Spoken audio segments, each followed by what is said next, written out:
अंतरराष्ट्रीय युवा विद्वान, जैन दर्शन में यूनिवर्सिटी टॉप व गोल्ड मेडलिस्ट, जैन सिद्धांत एवं न्याय विषयों को सरलता से समझाने वाले, यूएसए, इंग्लैंड, ऑस्ट्रेलिया आदि अनेक देशों में जैन धर्म की महती प्रभावना करने वाले, पंडित टोडरमल पुरस्कार, युवा विद्वत रत्न आदि अनेक पुरस्कारों से सम्मानित मूर्धन्य विद्वान डॉक्टर संजीव कुमार गोधा जयपुर द्वारा जानिए धर्म का मर्म।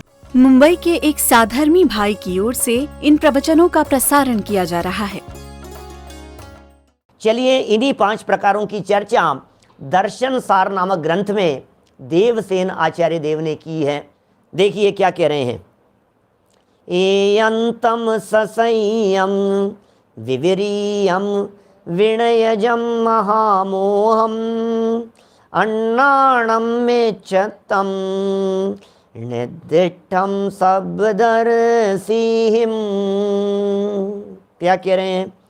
अब दर्शन सार आदि के अनुसार इन 5 की उत्पत्ति आदि का वर्णन करते हैं। सुनिए, छोटी छोटी सी कहानियाँ बताएंगे, छोटी छोटी सी स्टोरीज के माध्यम से इनका वर्णन करेंगे कि आखिर ये कैसे उत्पन्न हुए, कहाँ से चालू हुआ एकांत मत। देखना जरा, एकांत मत की उत्पत्ति दर्शन सार नामक ग्रंथ की 6ठी गाथा को यहाँ कोट किया है। सिरि पासणाह तिथे सरयू तीरे पलासणय रथो पिहियास वस शिसो महासुदो बुड्डुके तिमुणी।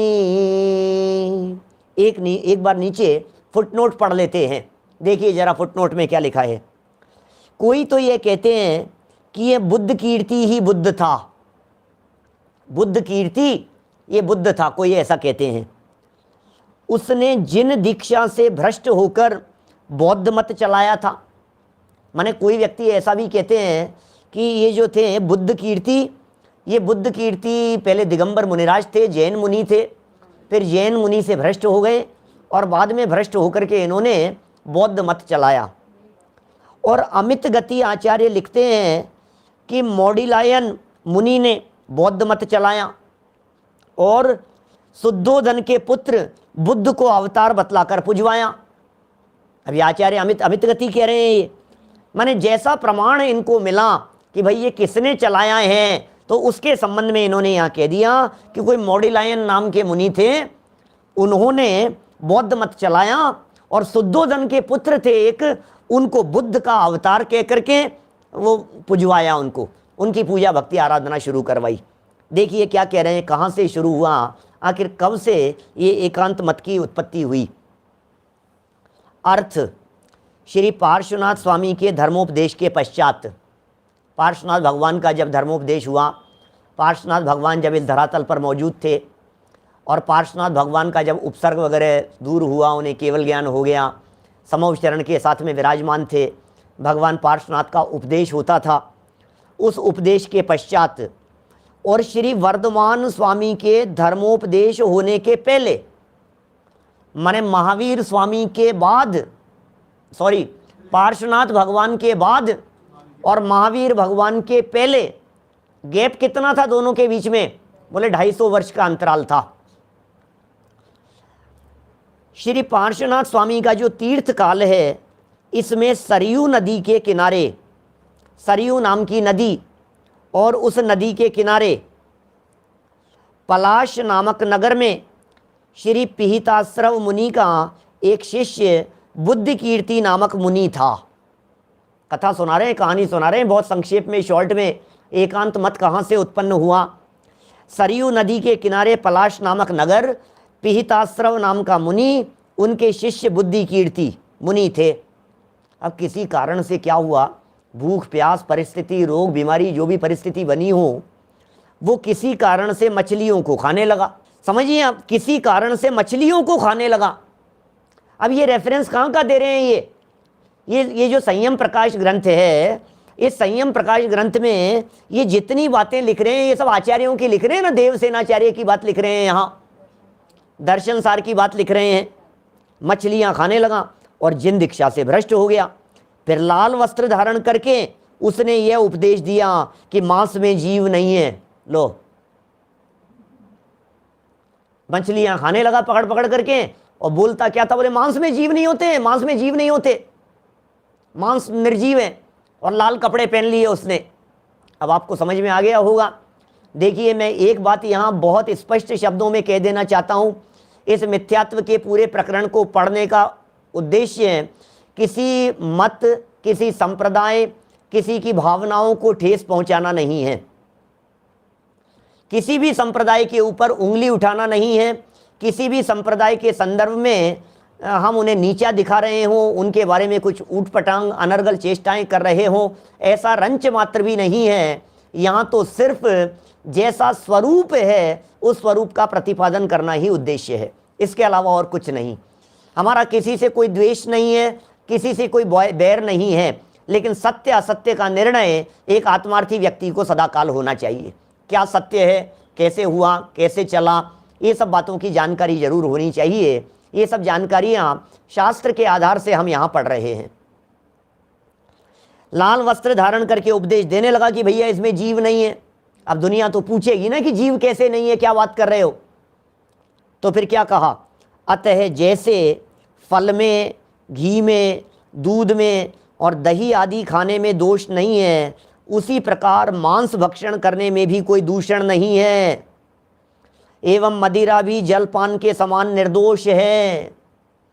इसलिए आपको मालूम होगा कि बौद्ध धर्म के जितने अनुयायी हैं ये सब मांसाहारी हैं। अभी इनमें भी कई संप्रदाय चलते हैं, हीनयान, महायान के नाम से तो बौद्धों के बहुत बड़े बड़े संप्रदाय हैं। हमने ये सब पढ़े हैं, हमारे कोर्स में थे। बौद्ध दर्शन, मीमांसक दर्शन, चारवाक दर्शन, नैयायिक, वैशेषिक, ये सब भारतीय दर्शन, सारे पाश्चात्य दर्शन सब पढ़े हैं हमने, हमारे कोर्स में थे, यूनिवर्सिटी के कोर्स में एमए करते समय। तो वो सभी इनको जलपान की तरह कहते हैं, मांस भक्षण के बारे में इस तरह की बातें कहते हैं। चाइनीज हैं बहुत सारे अलग अलग संप्रदायों में। देखो, जीव क्षण मात्र ही ठहरता है। अरे नहीं नहीं, वो दुनिया कह रही है भैया ये तो जीव है, क्या बात कर रहे हो, मछली चल रही है। बोले नहीं, क्षण मात्र के लिए जीव ठहरता है, फिर खत्म हो जाता है, फिर जीव नहीं रहता। जीव क्षणिक है, फिर नष्ट हो जाता है। अतः पाप करने वाला दूसरा है और उसके फल को भोगने वाला दूसरा है, इत्यादि उपदेशों के द्वारा पाप कर्मों की प्रवृत्ति की एवं बौद्ध मत चलाया कि सब अनुयायी इस तरह से मदिरा पान करते हैं, सब इस तरह से नॉनवेज सेवन करते हैं, और तर्क ये देते हैं अरे भैया तुम तो खाओ, कोई दिक्कत नहीं है, कैसा पाप फल भोगना पड़ेगा। बोले तुम चिंता मत करो, कुछ नहीं है। क्या कुछ नहीं है, तुम्हें नहीं भोगना पड़ेगा, तुम्हारा जीव तो यहाँ खत्म हो जाएगा, नया उत्पन्न हो जाएगा, दूसरे कुछ हैं और कुछ हैं। इस तरह की बातें करते हैं, दुनिया भर में इस तरह की बातें चलती है। चलिए, इस तरह के कौन थे? एकांत मत को मानने वाले क्षणिकवादी, सब एकांतवादी थे, क्षणिकता क्षणिकता क्षणिकता की चर्चा करने वाले। ठीक है, दूसरे प्रकार की बात करते हैं अब, संशय। संशय के बीच में ब्रैकेट में दिया श्वेतांबर मत की उत्पत्ति। संशय मत, संशय हो गया यार ये ऐसा है कि ऐसा है, यार ये क्या चक्कर है। ये जो संशय खड़ा हो गया है, वास्तव में जैन परंपरा में संशय की वजह से ही ये श्वेतांबर संप्रदाय अलग निकल करके सामने आया है। जितने बंटवारे हुए हैं जैन संप्रदाय में, चाहे वो दिगंबर संप्रदाय में भी जितने संप्रदाय और खड़े होते चले जा रहे हैं, इन सब संप्रदायों के बंटने का एकमात्र कारण है संशय। क्या ये सब संशय है? देखिए क्या कह रहे हैं, इसकी उत्पत्ति कैसे हुई। दर्शन सार नामक ग्रंथ की 11वीं गाथा में कहते हैं, 36 वरिस सये विक्रम राय स्मरण पतस सोरठे वलहिए उपन्नो सेवड़ो संघो। क्या कहा है? विक्रमादित्य राजा के मरण के बाद, विक्रमादित्य को तो जानते होंगे आप लोग, विक्रमादित्य भारत के एक महान सम्राट हुए। विक्रमादित्य, विक्रमादित्य वे महान सम्राट थे जिन्होंने देश के ऊपर अखंड रीति से राज्य किया। मालवा उज्जैन से देश को इकट्ठा करने का उन्होंने वो थे ना, क्या बोलते हैं, उनसे पहले जो चलते थे शकों वगैरह से, और उनसे इन्होंने मुक्ति दिलाई। बाहर से जो पाश्चात्य जातियां जो आ गई थी उनसे मुक्ति दिलाने का कार्य किया। विक्रमादित्य वे हैं जिनके नाम से आज एक प्राचीन संवत चलता है, अपना विक्रम संवत, ये विक्रमादित्य के नाम से चलता है। बहुत ईमानदार न्यायप्रिय शासक भारत के विक्रमादित्य। ये जो अपना जो सन चल रहा है ना, सन 2021, इस 2021 सन जब चालू नहीं हुआ था, उससे 57-58 वर्ष पहले हुए थे विक्रमादित्य, और विक्रम संवत चालू हुआ उनके माध्यम से। ये विक्रमादित्य वही हैं जिनका नाम आपने विक्रम बेताल के रूप में सुना है।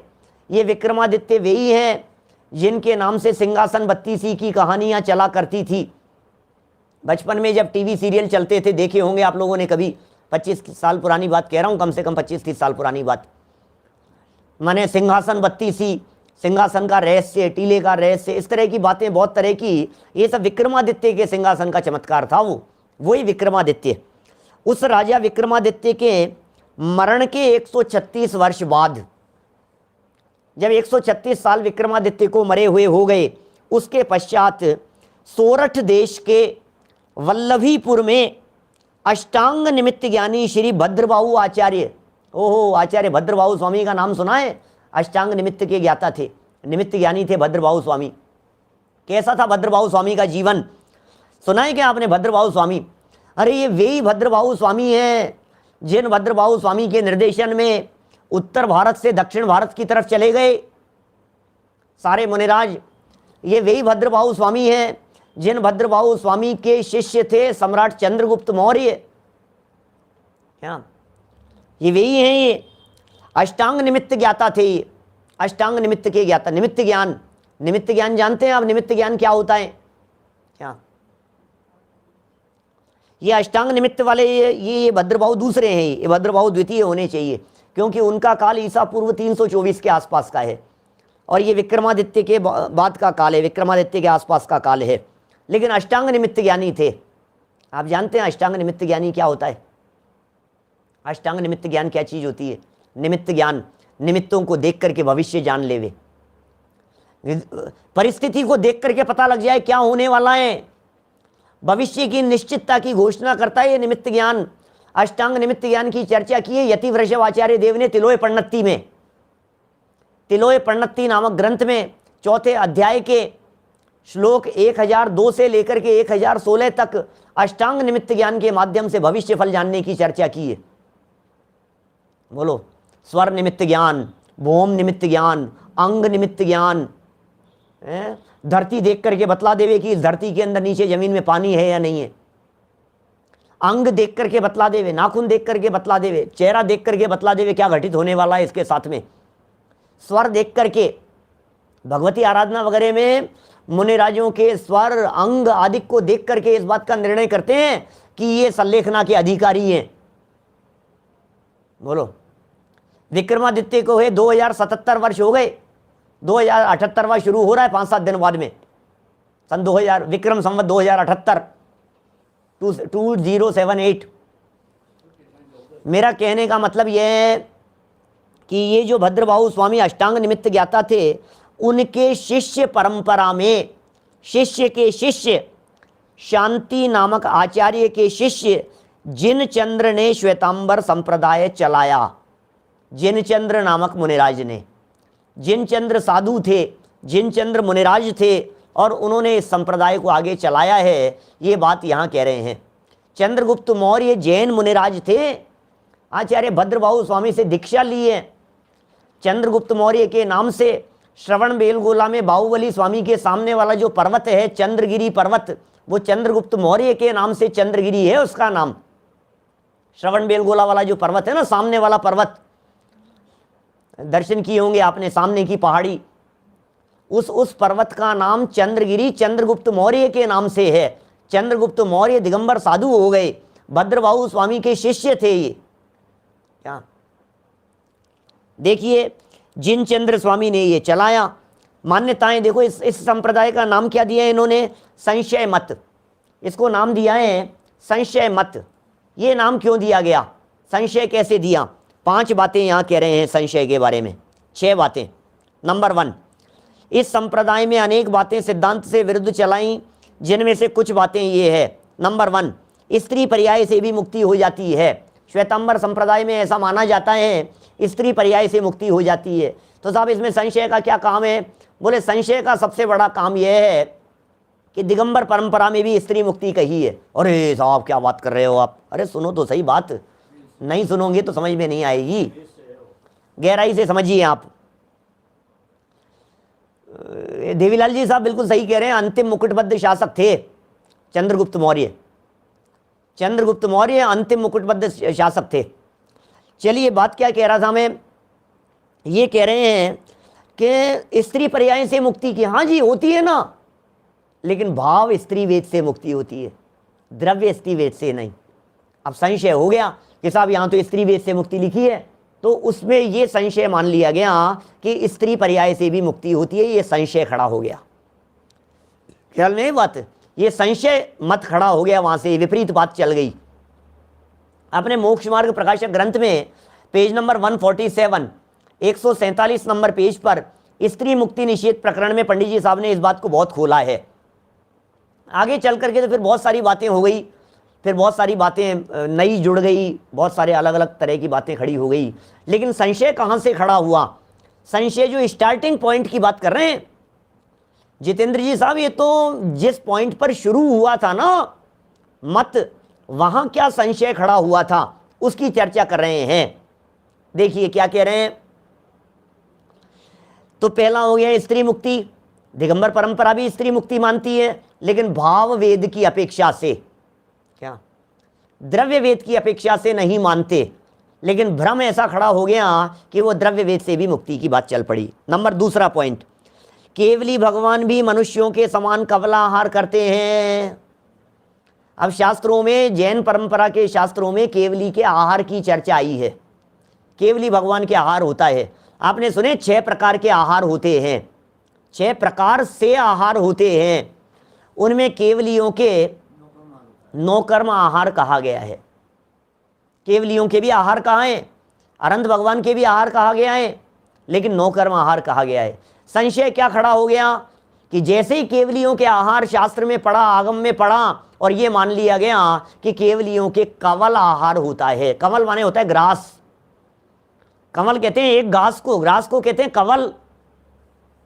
एक कौर, एक कवल, एक घास, 1 बाइट, ये एक घास। तो बोले ये जो एक ग्रास की जो बात है उसके संबंध में ये कह रहे हैं ऐसा ग्रास ग्रास करके अनंत भगवान भोजन करते हैं, यह मान्यता नहीं है, यह मान्यता बराबर नहीं है। केवलियों के जो नौकर्म आहार होता है, नौकर्म वर्गणाओं का ग्रहण, सो तो होता है, उसमें हमें कोई ऐतराज नहीं है। ये संशय। संशय नंबर 3, केवली भगवान के भी रोग हो जाता है। बोलो, तो केवली भगवान के भी रोग हो जाता है। अब ये जो रोग कहा गया, ये वेदनी कर्म के उदय की अपेक्षा से उनके बात कही है। अब क्या करो, एकादश जी ने वेदनी कर्म कहा है उनके यहाँ, तो ऐसा मान लिया गया। इसी तरह से वस्त्र धारक मुनि व गृहस्थ भी मुक्त हो जाते हैं, ये भी संशय की ही बात है। 5वें नंबर पर पॉइंट, माने देखिए वस्त्र धारक के मुक्ति संभव नहीं है, क्योंकि यदि वस्त्र धारक गृहस्थ के मुक्ति हो जाएगी, एक मोटा मोटा सा प्रश्न है हमारा, किसी की भावनाओं को आहत करने का हमारा अभिप्राय नहीं है, हम पहले भी कह चुके हैं। जो बात जचती हो उसे स्वीकार कीजिएगा।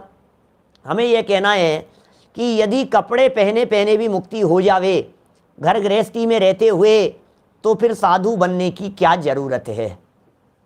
क्या फिर तो हम भी घर में रहते हुए मोक्ष हो जाएगा, हमको भी कितनी बड़ी समस्या खड़ी होगी, फिर तो साधु पद की जरूरत ही नहीं रहेगी। 5वां पॉइंट, क्या मान्यताएं? महावीर स्वामी प्रथम ब्राह्मणी के गर्भ में आए थे, फिर देवों द्वारा क्षत्रियाणी के गर्भ में लाए गए। क्या ऐसी मान्यता चलती है उनके यहाँ श्वेतांबर संप्रदाय में? सो यह बात भी बराबर नहीं दिखती है, क्योंकि इसमें भी अनेक तरह की समस्याएं खड़ी होने की संभावना है। इसलिए समस्या खड़ी हो जाएगी कि भाई साहब पहले तो ब्राह्मणी के गर्भ में आए, ठीक है ना, अब वहाँ से निकाल करके देवों ने क्या किया, वहाँ से गर्भ में से निकाल करके उस गर्भ को क्षत्रियाणी के माने त्रिशला माता के गर्भ में रख दिया। अब तर्क हमारा ये है इस संबंध में कि भैया माताएं तो अलग अलग हो गई ब्राह्मणी, और ये पिता कौन है ये बताओ, पिता कौन है? पिता तो सिद्धार्थ नहीं ठहरे, फिर पिता तो ब्राह्मण को ही मानना पड़ेगा। कितनी बड़ी समस्या खड़ी हो जाएगी। सो ये मानना ठीक नहीं है। सीधा ही मानिए कि वे सीधे क्षत्रिय कुल में ही उन्होंने जन्म लिया था। और ऐसे क्या कारण थे? क्या ऐसा भी संभव है कि कोई जीव किसी गर्भ में गलती से चला जाए? क्या ऐसा हो सकता है? ऐसा नहीं हो सकता। गलत, ये तो प्रकृति की व्यवस्थाएं हैं साहब। प्रकृति की इन व्यवस्थाओं में कहीं गड़बड़ी होने की संभावनाएं होती नहीं है, ऐसा है। छठा पॉइंट देखिए, प्रासुक भोजन नीच क्षुद्र जाति वाले के घर से लाकर भी कर सकते हैं, ये मान्यता भी बराबर नहीं है। भाव संग्रह में लिखा है कि, क्या लिखा है भाई? भाव संग्रह में लिखा है कि शांतिकाचार्य ने अपने शिष्य जिनचंद्र को शिथिलाचार के प्रचार से रोका तो जिनचंद्र ने उनको मार डाला। ऐसा लिखा है, भाव संग्रह में लिखा है। ये ग्रंथ का हवाला देकर के बात कर रहे हैं, शास्त्र के आधार पर चर्चा कर रहे हैं। भाव संग्रह ग्रंथ के अंदर क्या लिखा है? देवसेनाचार्य देव ने, उन्होंने लिखा है कि जिनचंद्र के गुरु थे शांतिकाचार्य। जिनचंद्र के गुरु, जिनचंद्र थोड़े से शिथिलाचारी थे, साधु थे, जैन मुनि थे। अब ये शिथिलाचारी थे तो उन्होंने टोका, उन्होंने मना किया, ये क्या करते हो, ये सब ठीक नहीं है, ये क्या चला रहे हो तुम, ये बातें बराबर नहीं है। तो इन्होंने शांतिकाचार्य की हत्या कर दी। इतिहास की घटनाएं भाई साहब, इतिहास की, क्या कहें, 2000 साल पहले की। जिनचंद्र ने उनको मार डाला। वे मरकर व्यंतर देव हुए। कौन? शांतिकाचार्य। ऐसे मरण हो गया ना उनका, किसी ने हत्या कर दी तो हत्या पूर्वक जो मरण हुआ, थोड़े बहुत परिणाम विचलित होने में व्यंतर देव हो गए शांतिकाचार्य। किसने मारा? जिनचंद्र ने मारा। क्या? और उपद्रव करने लगे व्यंतर होकर के। अब वो चारों तरफ उपद्रव मचाने लग गए शांतिकाचार्य, क्योंकि वे व्यंतर हो गए थे, व्यंतर के रूप में उपद्रव मचाने लगे। तब जिनचंद्र ने, सुनना क्या कह रहे हैं ये, तब जिनचंद्र ने मंत्र साधना के माध्यम से कुछ रिद्धियां प्रकट करके, कुछ सिद्धियां रिद्धियां वगैरह प्रकट करके 8 अंगुल का एक लकड़ी का चौकोर पासा बनवाकर उसमें उनके नाम का संकल्प करके अष्ट द्रव्य से पूजन करना प्रारंभ कर दिया। क्या किया? एक लकड़ी का चौकोर पासा बनवाया और उसमें उनके नाम का संकल्प किया, व्यंतर को सिद्ध करने के लिए, उसे संतुष्ट करने के लिए कि भैया मैं तो तेरी पूजा कर रहा हूं, मैं तो तुम्हारी ही पूजा कर, जो भी था, पासा बनवा करके संकल्प किया, मंत्र सिद्धि आदि के माध्यम से लकड़ी का एक चौकोर चौरस जैसा बनवाया, अष्ट द्रव्य से पूजन करना प्रारंभ कर दिया। तब उस व्यंतर ने उपद्रव करना बंद कर दिया। ऐतिहासिक घटनाओं का उल्लेख कर रहे हैं, शास्त्रों के आधार से उल्लेख कर रहे हैं। क्या? श्वेतांबर इसको पर्युपासन नाम का कुल देव मानते हैं। किसको? उस व्यंतर देव को, जो शांतिकाचार्य थे ना, जो मर करके देव हो गए थे व्यंतर, और जिनकी सिद्धि की इन्होंने, जिनचंद्र ने, उसको श्वेतांबर पर्युपासन नाम का कुल देव मानते हैं, पर्युपासन। और इस पासे के बीच श्वेत वस्त्र रखकर पूजा की गई थी, अतः इस मत का नाम श्वेतांबर पड़ गया। श्वेतांबर अब भी इसकी पूजा करते हैं। जो लोग श्वेतांबर हैं, बहुत सारे हमारे साथी श्वेतांबर भी हैं, श्वेतांबर संप्रदाय से भी हैं, वे बराबर इन सब बातों को जानते होंगे कि ये जो पर्युपासन नाम जो है, ये पर्युपासन की पूजा करते हैं। वे पर्युषण के समय में करते हैं, विशेष रूप से करते हैं, आयोजनों के समय में करते हैं। तो ये सब उत्पत्ति के संबंध में ये सब घटना जो यहाँ बतलाई गई है, उसे हमने यहाँ थोड़ा बहुत पढ़ करके बतलाया है। बहुत सारी बातें हैं, किस किस तरह से उत्पन्न हो गया, कहाँ कहाँ से किस किस प्रकार की बातें आ गई। आप शास्त्रों को खोलें, अकाल का प्रसंग था, भद्रबाहु स्वामी के समय में अकाल पड़ गया, शिथिलाचार का पोषण हो गया, 12 वर्ष का अकाल पड़ गया था भारत भूमि में। मुंबई के एक साधर्मी भाई की ओर से इन प्रवचनों का प्रसारण किया जा रहा है।